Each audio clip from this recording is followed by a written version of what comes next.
Alright, let's do this. For the first time ever, I'm going to be talking about hair, my hair specifically, because I have a receding hairline. But let's talk about how na-stop ko siya and also how medyo kumapal pa nga yung buhok ko ng konti. So, let's go. Now, a lot of you guys know na skincare ang passion ko talaga. But this past year, after finally consulting an expert about my receding hairline, sobrang dami kong natutunan about hair, specifically about hair loss. And I don't know if na-notice nyo, pero ay nga, kumapal pa yung buhok ko. So, I wanted to share with you guys all the information that I learned. As in, everything na nagbigay talaga sa akin ng results because, aminin natin, when it comes to hair care products, parang ang dami-dami pang mga products in the market na parang medyo confused, hindi mo alam kung totoo ba yung claims, kung marketing lang, and in general, hindi mo alam kung saan magsisimula. Na actually, I've been researching about hair loss for around maybe 2 years already. Kasi doon ko talaga na-notice yung hairline ko na medyo tumataas na siya, na parang medyo concerning na. At that time, hindi ko lang masyadong sinishare kasi pati ako medyo unsure doon sa mga information na nahahanap ko. Kasi nagkaroon talaga ng time, guys, na I really thought na yung hair transplant na lang talaga yung solusyon kapag meron kang receding hairline, which at that time, parang hindi ko naman siya afford. But when I finally went to a board-certified dermatologist and in-explain niya sa akin lahat, as in yung mga available treatments,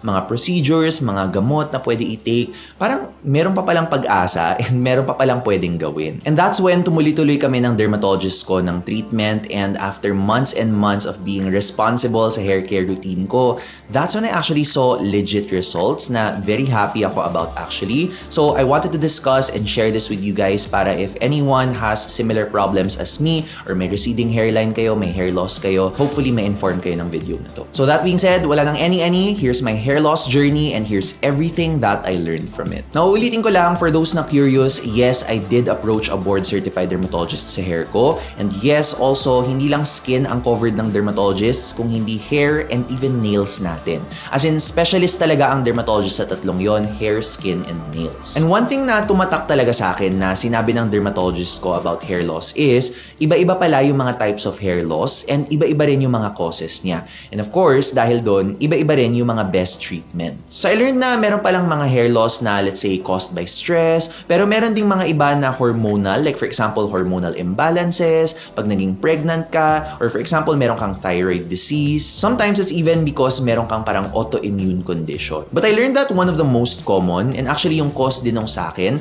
was actually yung genetics or yung lahi namin. Specifically, yung hair loss na condition that I had was androgenetic alopecia, also known as male or female pattern hair loss. So dahil nga hereditary or namamana yung condition na to, it means na kung yung parents mo, lalo na yung parent na same assigned sex at birth sa'yo, like for example, yung mother mo kung female ka or yung father mo kung male ka, kung nagkaroon din sila ng hair loss issue, ng receding hairline, nakalbo din sila when they got older, then meron ding chance na mamamana mo yun from them. Which is also why akala ko nung time na nag-consult ako, parang hopeless na parang, Dok, ano bang laban ko dun sa lahi namin? Meron pa bang pag-asa if not hair transplant? And that's when my dermatologist said, actually, before hair transplant, meron pang ibang mga specific na pwede mong gawin. Meron pang mga gamot, both tinatake orally and pinapahid. And there are even treatments and procedures that you can try na hindi hair transplant. And guys, hindi ito yung parang inalok lang ako ni Doc na mga products ha. As in, try mo tong shampoo na to, try mo tong conditioner na to.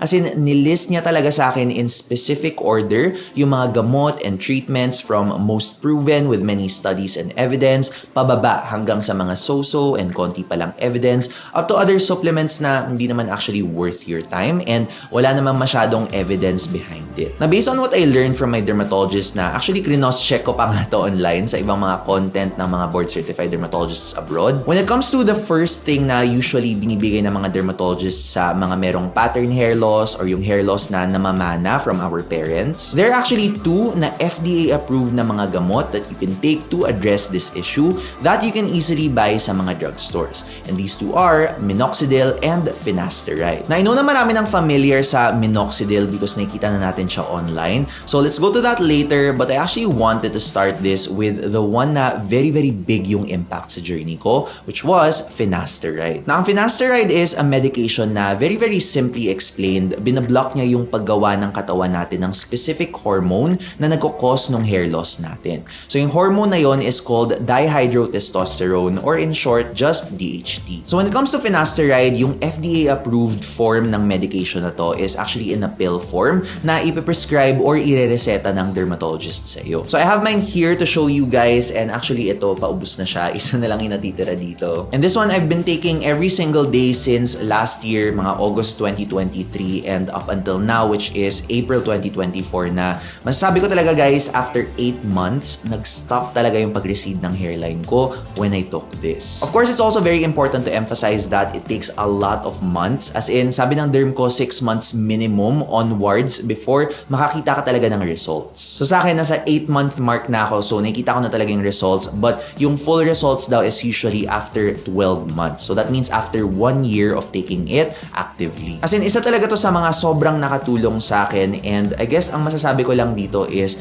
once you start taking this, kailangan mo na mag-commit because parang magiging maintenance mo na siya. So you kind of have to take it forever for the rest of your life already. Kasi kapag nag-stop ka nito, pwedeng mag-back to zero ka. Pero kung kaya mo naman mag-take ng pill every day, wala naman masyadong hassle yun sa'yo, then this might just be the option for you. But wait lang, before you decide na gusto mo nang mag-take ng finasteride, meron ka munang kailangang mga i-consider na mga factors, because as I've learned from my own dermatologist, this unfortunately is not for everyone. So as per my dermatologist, there are actually 3 things na tinitingnan nila sa mga patients nila kung eligible sila to use finasteride. So the first thing na kino-consider ng mga dermatologists is if lalaki or babae ba yung pasyente nila. Because as it is right now, finasteride is currently only FDA approved for male pattern hair loss. Meaning, kapag babae ka, this might not be the first course of treatment for you. Simply because yung hormone na binablock nito, which is yung DHT,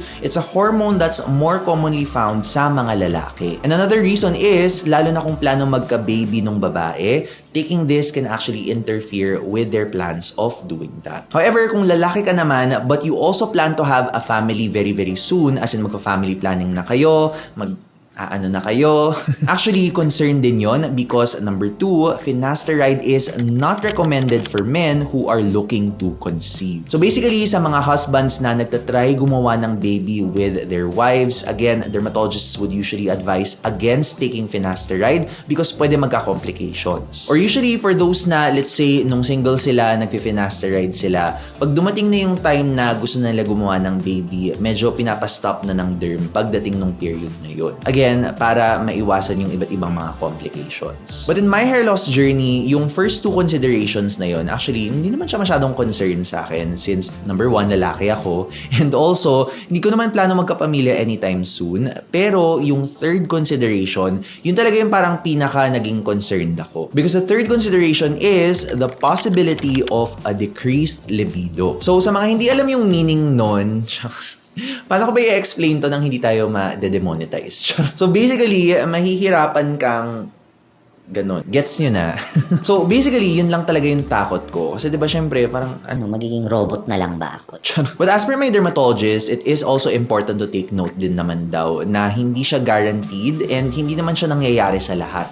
So actually, when I started taking finasteride, sabi niya, try ko daw muna for a few days and then monitor ko yung effects dun sa libido ko. As in, kung nakaganon. And if meron daw ako ma-feel na anything, pwede naman ako mag-stop anytime. So I did try it, and again, 8 months na ako consistently on finasteride and still going, and wala namang side effects at all. So true enough, I guess hindi nga naman talaga nangyayari sa lahat, but definitely it is still something to consider and to monitor kapag gusto mo talaga mag-try ng finasteride. So given all these considerations, if you decide na gusto mong i-try yung finasteride for your hair loss or your receding hairline, actually very commonly available naman to sa mga drugstores, like sa mga Mercury, Watsons, meron akong nabibili doon. But this is a prescription-only medication. So, kailangan mo pa rin ng reseta from a doctor. And if you do want an easy way to do that, actually marami ka ng options ngayon. Medyo mas madali na to gawin sa ngayon compared to a few years ago. Kahit online lang or through your phone, makakapag-consult ka na ng dermatologist and makakapagbigay na sila ng online na reseta sa inyo. So, I actually did just recently make a video on how to easily consult a dermatologist kahit online lang lang for this concern or other concerns na meron nyo sa hair, skin, or sa nails ninyo. So ililink ko na lang yung video dito, and actually sa video na yon we also do explore yung free option kasi merong free consultations na ino-offer yung ibang mga accredited hospitals in the Philippines. Pero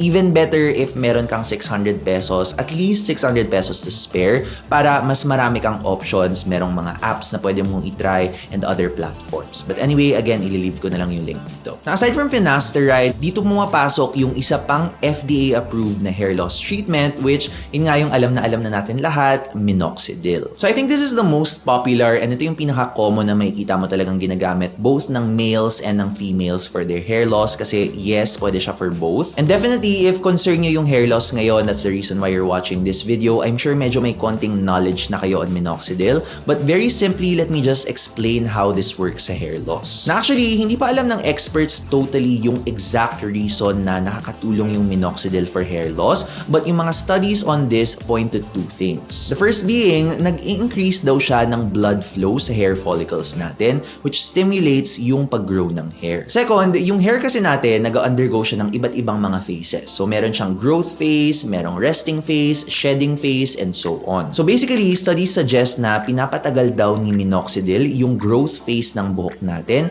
which means more hair na tutubo and less na magsha-shed. So as you guys might notice, medyo ibang way nag-work si minoxidil versus kay finasteride. And because of that, it doesn't really stop yung hair loss mo. Rather, ang ginagawa ni minoxidil is pinapabagal lang niya yung prosesong to. And while it's doing that, it also helps to promote again yung growth ng new hair sa area kung saan mo siya i-apply. So helpful pa rin naman siya, and it even helps those na gustong pangunahan yung hair loss nila. Kunyari, nakita nila sa parents nila na parang, oh my God, nakalbo si daddy. Tapos let's say marami pa silang hair, tapos ayun nga, gusto nilang pangunahan, pwede na silang mag-apply agad. But for people like me, let's say na may hair loss, minoxidil is best used together with finasteride. Kasi nga, they both work in different ways. So pag ginamit mo sila together, makukuha mo both yung benefits nila. So hindi lang mabablock yung hormone that causes hair loss, pero mas tatagal pa yung growth phase ng buhok mo. So, alam mo yun, win-win situation siya. Now, another thing to take note of sa minoxidil is yung FDA-approved form niya is yung topical, meaning yung pinapahid sa scalp natin. And that's actually why may kita mo rin to sa mga pharmacy counter ng mga Mercury or Watsons. But unlike finasteride, over-the-counter to. So actually, very, very accessible siya. In fact, ang dami nga nagbebenta ng minoxidil ngayon sa, let's say, sa Shopee, sa Lazada, even sa TikTok shop meron. Now for me, yes, I do take minoxidil, pero ang experience ko doon sa pamahid or sa topical na form is nagkakaparang allergic reaction yung scalp ko sa kanya. Ganun kasi yung parang common side effect ni minoxidil na at first, pag nag-a-adjust pa lang yung scalp mo, medyo may mafe-feel ka talagang konting discomfort. Minsan mangangate or parang mafe-feel mo medyo mahapdi yung feeling, pero eventually nawawala siya. Kasi parang nasasanay lang yung scalp mo doon sa medication. So sa mga nagsiskincare dyan, imagine nyo parang nagre-retinol ka na, alam mo yun, parang habang nasasanay yung skin mo, may nafe-feel kang medyo mahapdi. Pero again, eventually, as your skin or your scalp gets used to it, parang nawawala din naman siya. But in my case, hindi kasi nawala yung mga side effects na yun. Parang ang dami kong trinay na iba't ibang mga minoxidil brands. Pero after weeks of using all of them, parang same pa rin yung side effect. So bumalik ako sa dermatologist ko and sabi niya, ayun nga, baka isa ka sa mga tao na hindi masyadong hiyang doon sa topical na minoxidil. Kasi may mga iba, nagkakaroon talaga sila ng reactions from it, pero may iba naman na parang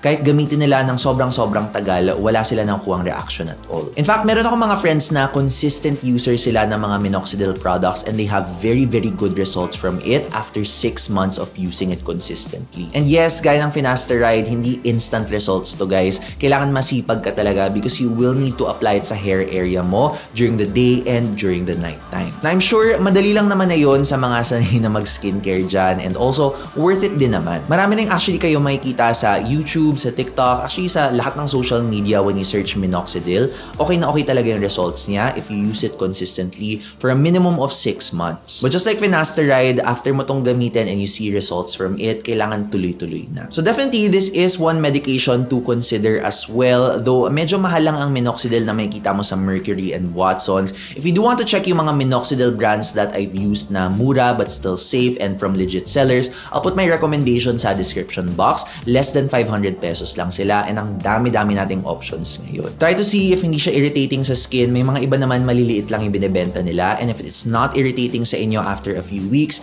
try nyo gamitin day and night and then check nyo kung magka-results kayo in 6 months. But one thing about minoxidil though, it's not the treatment for all types of hair loss kasi nga sabi ng dermatologist ko, iba-iba yung types of hair loss. So I still do recommend you guys to have yourself checked by a dermatologist para alam nyo yung specific type of hair loss na dinideal with nyo. Now going back to minoxidil, ako guys, big believer pa rin ako ng minoxidil kahit nagka-reaction yung scalp ko from it because I still do take it pero oral form yung tinatake ko, which is actually medyo complicated yung topic na to. So again, yung FDA-approved version lang talaga kasi ng minoxidil for hair loss specifically is yung pinapahid sa forehead or sa scalp area natin. Pero yung oral na minoxidil, this is actually more of a off-label use. Pero sa ngayon kasi, ang dami-daming mga bagong studies and ang dami-daming mga dermatologists na nagre-report that they've found success when using yung oral version ng minoxidil. So parang emerging pa lang siya and marami na nagka-results from it pero hindi pa lang siya officially FDA approved for hair loss. Actually, again, medyo confusing talaga tong topic na to of oral minoxidil. So I will just let board-certified dermatologists explain it.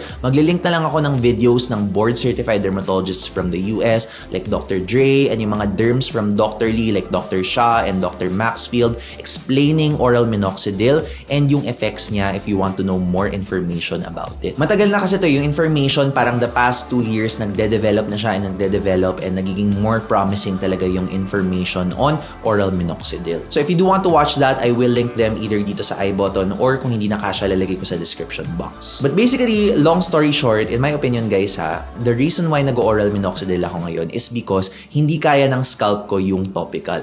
Pero kung kayo, kaya ng scalp niyo yung topical na minoxidil, that's so much better kasi ang dami yung options ngayon. And less than 500 pesos pa sila.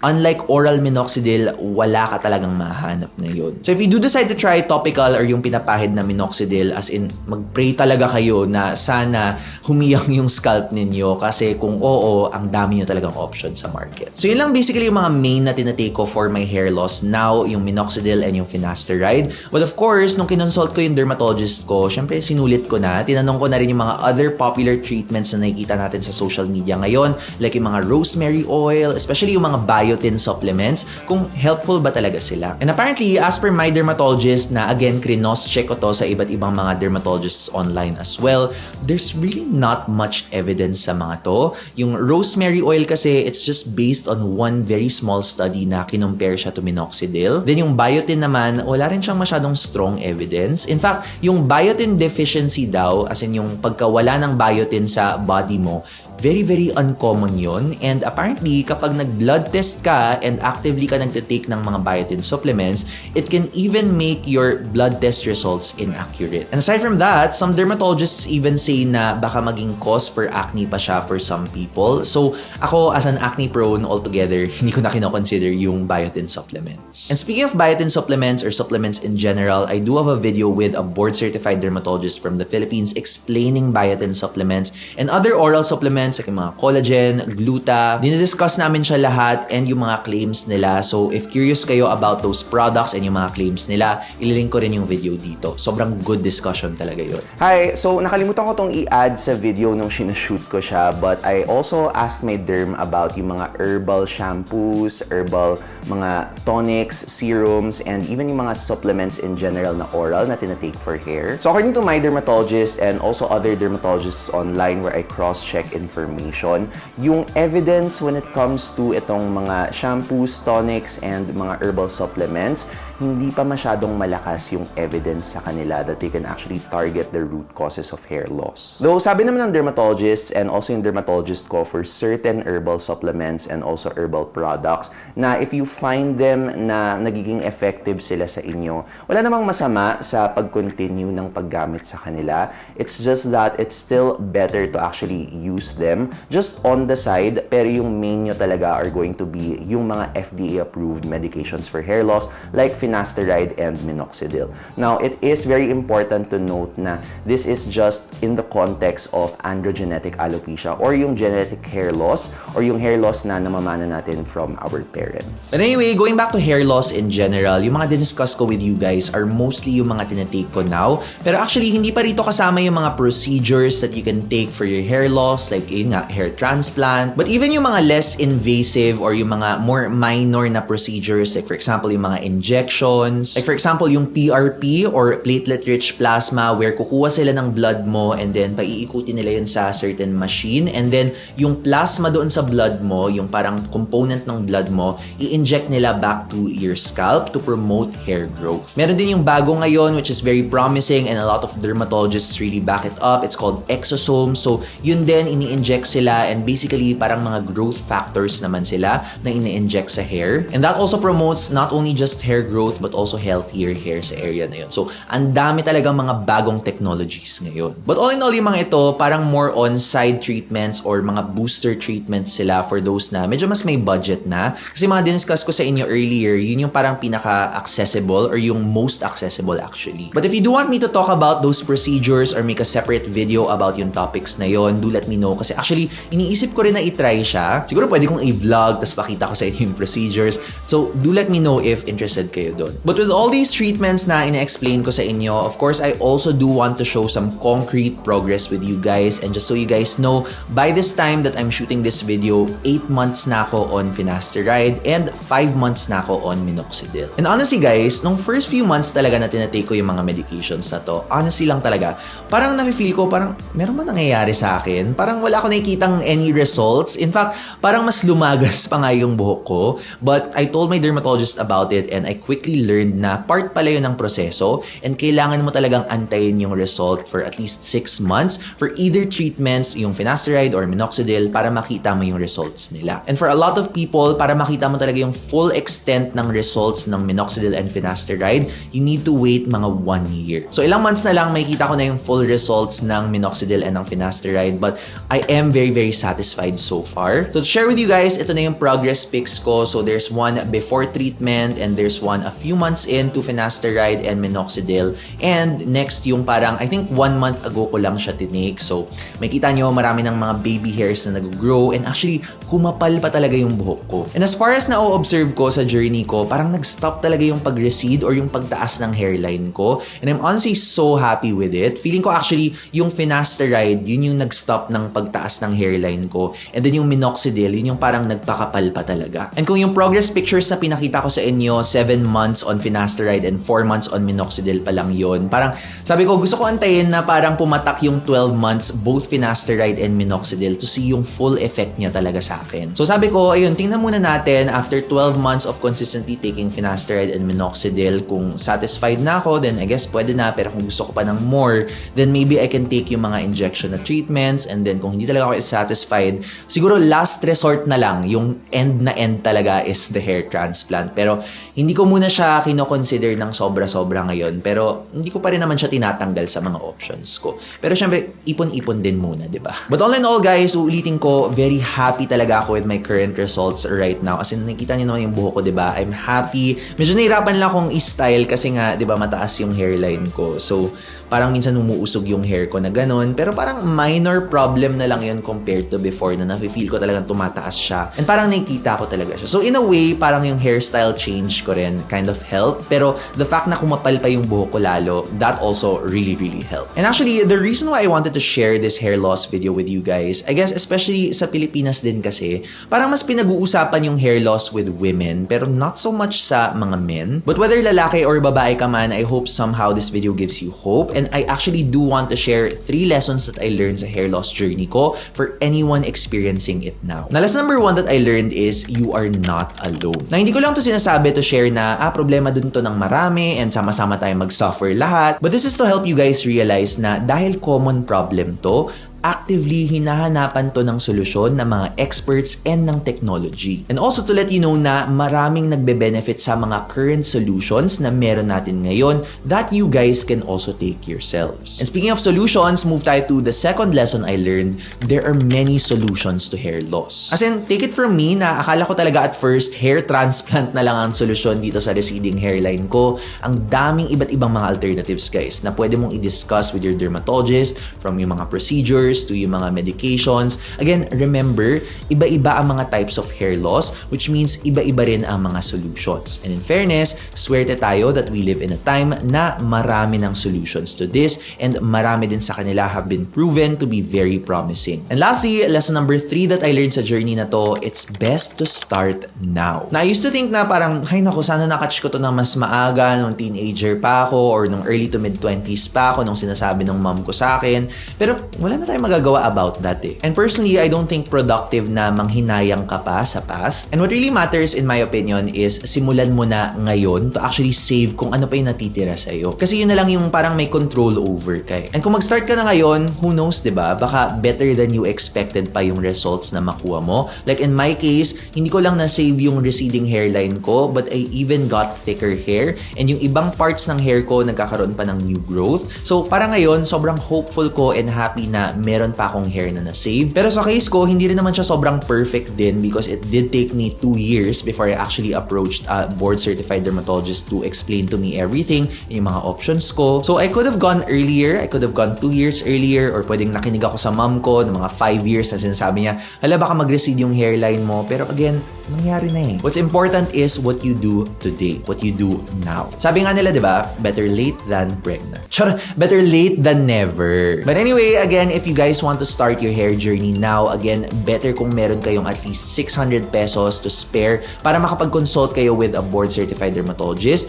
and para makabook kayo to have it checked as soon as possible. So again, yung full guide ko on how to consult a dermatologist easily, hindi lang for your hair conditions but also for your skin or your nail conditions. Nilink ko na kanina but I will also link it sa end ng video na to. And also guys, if you do want more hair videos like this, do let me know sa comments para alam ko to make more or even mag-video tayo with a dermatologist about hair. Kung gusto niyo yung ganon, we can also do that. I really think there's so much more to learn sa buhok natin and honestly, it's something that I want to keep exploring and learning about and sharing with you guys. So let me know sa comments, magchikahan tayo doon, and as promised, ito na ang dermatologist consult guide here and another video that I think you should watch. And thank you guys so much for watching this video. As usual, I will see you in the next one. Bye!